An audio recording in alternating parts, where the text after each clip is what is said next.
Hi, I'm Sara and welcome to Hen Corner. Today we're making Saag Paneer, a fantastic Indian dish that's predominantly used within vegetarian Indian cooking because paneer is cheese. It's a fresh cheese, it's a cheese that you can make quick and easily and brings fantastic protein and lots of body and flavour and texture and substance to a vegetarian dish. Saag is spinach and we're going to cheat a bit. We're going to use chard that we've grown in the garden because we've got so much of it. So what we're going to do, we're going to start off by making the paneer because it does need time to press slightly. We're using whole milk. This is organic whole milk. It's unhomogenized. Now we do run cheese making courses here at Hen Corner and we always use unhomogenized milk. Organic whole milk. So organic because it's got all the nutrients in it that you need. It hasn't had any pesticides or nasty stuff in the food that's fed to the cows, and the cows are treated really well. So it's organic. It's whole milk. That means it hasn't had any of the fat or the cream skimmed off it. So it's whole milk straight out of the cow. Well, not straight out of the cow. It has been pasteurized, which means it's been heat treated to kill any nasty bacteria so that we don't get ill. But it's not been homogenized. And homogenized is where they blitz milk up to cut up all the fat particles to make sure that it's nice and consistent all the way through. So if you remember back in the days when you got cream at the top of the milk, in fact, this has been lying on its side in the fridge. There's some cream has come to the top. Cream at the top of the milk is where the fats will naturally float, and that's great if you like it as a nice treat. We used to fight for the cream, but more recently milk has become homogenized so that you don't get the cream at the top of the milk, so that everything is the same consistency all the way through. But because we want to separate curds from whey, we don't want milk that's been homogenized. And if you can't get unhomogenized, it doesn't matter, but you'll get more of your solids, more of your curds, and you'll be able to get more cheese. So what we're going to do, we're going to take the milk, give it a shake. This is a cheesecloth and a colander we're going to use later. Give the milk a good shake. I'm going to start with just 2 litres because that's how big the bottle is. Pour it into a pan. And this is a quick cheese, it's easy. You haven't got to use cultures, you haven't got to ripen it, you haven't got to leave it for a long time. It's a fresh cheese, we make it straight away. So this milk, we're literally going to put on the hob, bring it up to a simmer. We don't want it boiling and boiling over, but we do want to get to that high temperature where it's simmering. And then we're going to bring it back here and put some lemon juice into it. While the milk is coming to a simmer, we're going to juice these lemons. Now I've got 4 lemons. You never quite know how much you're going to need. And it's the acidity in the lemons that causes the curds and the whey to separate. So if you think of little Miss Muffet eating her curds and whey, I don't know whether she was eating them mixed together or whether it was milk that just a bit past its best, or milk that had some lemons stirred into it, I don't know.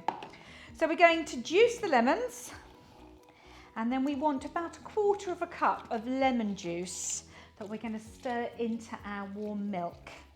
And that's what's going to cause the curds and whey to separate. The curds are the solids, the whey is the liquid. The milk was just about coming to the boil. A few stirs of the spoon brought all the foam to the top, and we wanted to make sure that it wasn't catching on the bottom. And now this very hot milk we're going to pour our lemon juice into.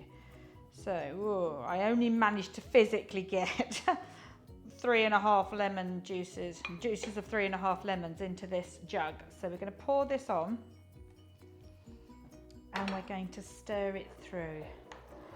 And the acid from the lemon juice, already is causing the milk to curdle. So we stir it through, we cover the saucepan, and we leave it to sit for about 10 minutes to make sure that all the curds are separated from the whey, and then we can strain it to the cheesecloth, and we've got those curds that we can salt, we can shape, we can press, and they'll be ready to go into our lovely dish, Saag Paneer. And milk that's been curdled by the lemons, has been sitting, whoa, with the lid on, so it's still very hot, for about 10 minutes. So what we're going to do, give it a quick stir, check that it has definitely curdled. Yes. You can see that, oh, we've got a very clear whey and we've got the white solids of the curd. And we're going to strain it through this muslin that's being supported. So it's a muslin cloth, you can use linen, you can use clean tea towel, and we're going to have it resting in a colander and sitting in a bowl to catch the whey. So very carefully pouring it in. I'm right-handed, so I really should have had it on the other side. Whoa, there we go.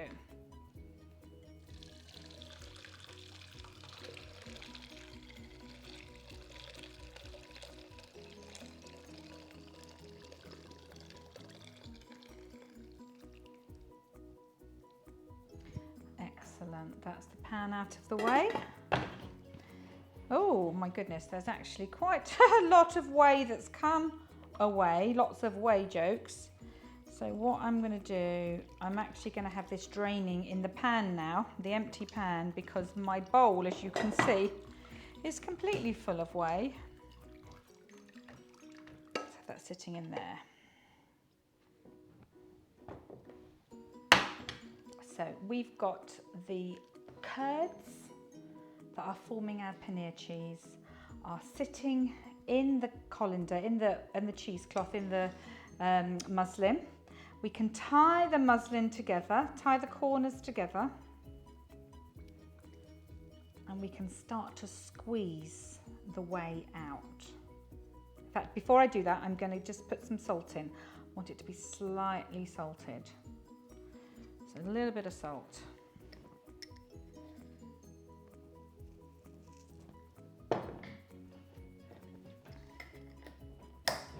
And I'm going to fold that through with a spoon.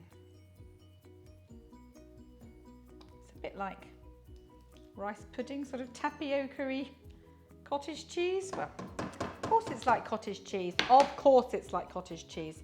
So now we're going to tie the corners.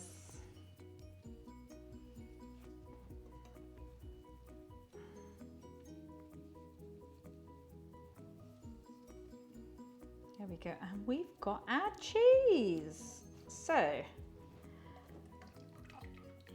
oh, lots of whey. Now the whey, I will just say something at this stage about whey. Whey is, as you can see, the liquid that comes out. This is the watery part of milk. Whey is very high in protein. Think of all the athletes drinking whey products, whey drinks, protein drinks. So do try to use your whey, don't throw it away. Whey can be used in bread making. So if you're making bread, you can use whey instead of water. It can be used if you're cooking rice or cooking pasta, cook it in the whey rather than cooking it in water. Then you can have the nutrients from the whey going into your rice and pasta. Please try and use it. Use it in soups and stocks and casseroles. So do not throw your whey away because it's food and it's good for you. What we're going to do here now, give this a bit of a squeeze. It's very, very hot for squeezing, so I think I'm going to go straight to the pressing because I want it to be ready to use and I want it to be nice and firm. So giving it a squeeze on the side of the colander, that's helping, that's getting some more whey coming out.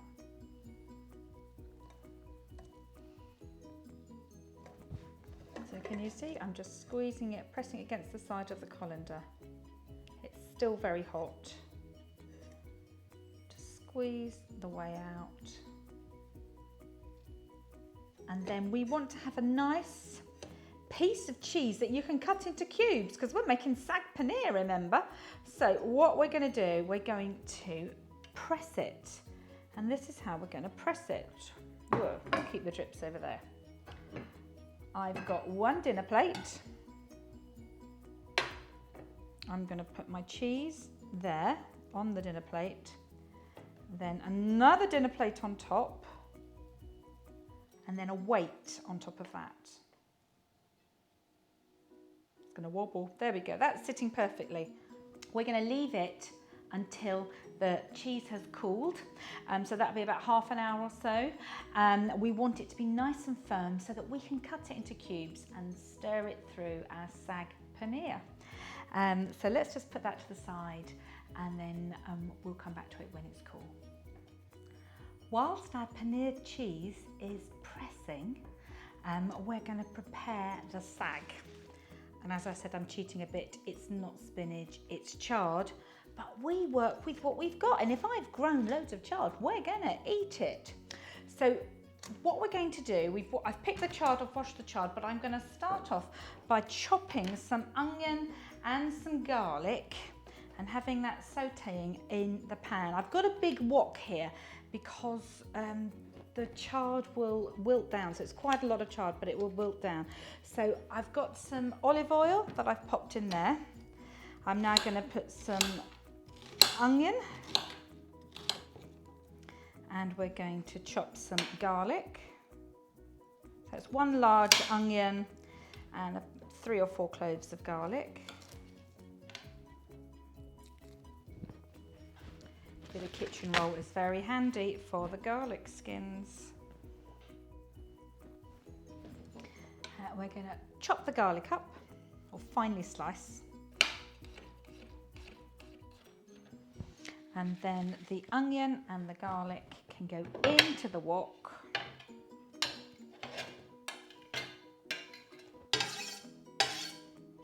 And they can saute down. We're going to put some salt in at this stage. I know it looks a lot of salt, but when everything's in, then it will spread out nicely. So this is going on the hob to saute down the onions and the garlic whilst we're preparing the chard to go in. And we will add, oh, tell you what, why don't we do it now at this stage? Let's put some coriander and some cumin.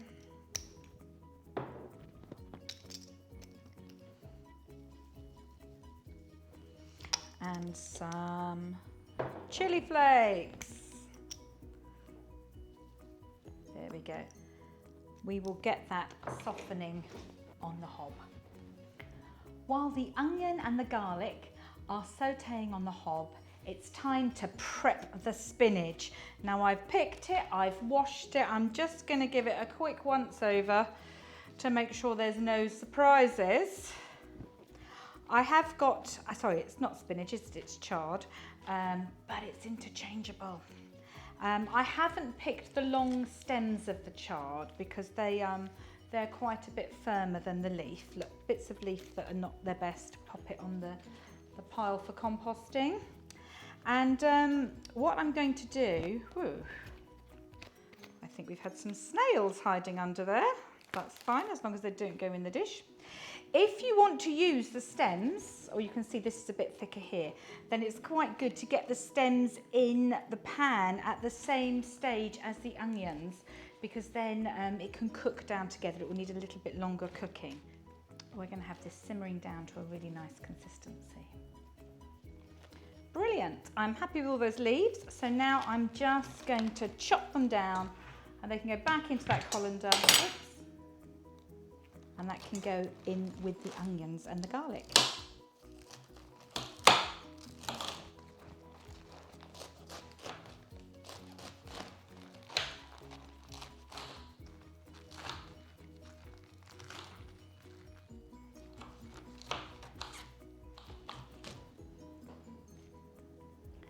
My goodness, that looks a lot, doesn't it? But it will all cook down. It's got a very high water content, but then all the nutrients, all the goodness that are in the vegetables will stay in there for our finished dish. So we're going to get this in the pan with the onions, and then let it cook right down low. Then we'll season it again, check for seasoning. I think some nutmeg and some pepper, just the salt. And then we can stir through our chopped, cubed paneer. Whilst our Saag Paneer, our chard, is cooking on the hob, wilting down and melding with all the lovely onion and the spice flavours, we're going to see where we're getting on with our paneer cheese. So it's been sitting under this weighted plate. So take the weight off.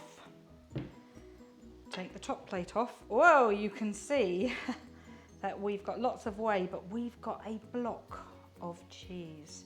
So let's move that whey carefully out of the way, and then we can unwrap this block of cheese. Oh, this is very exciting.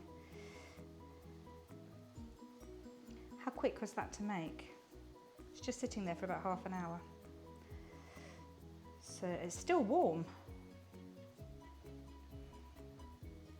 In fact, if the spinach starts to stick and you want it to cook a bit longer, a bit of the whey, perfect.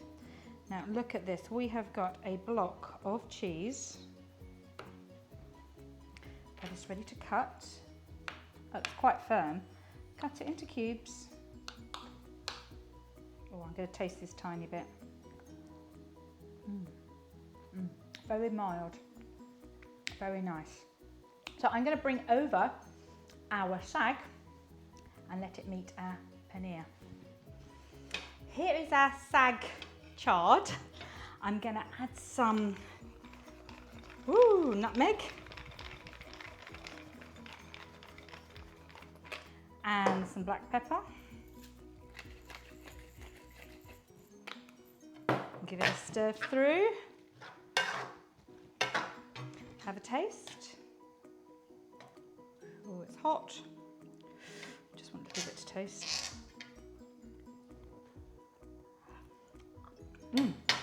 Oh, that's really nice. Really nice. And then I'm going to pick up the paneer. So here is our paneer that we've made, stirring it through our lovely saag chard, and that will make for a really lovely lunch or a super supper. So have a go and let us know how you get on.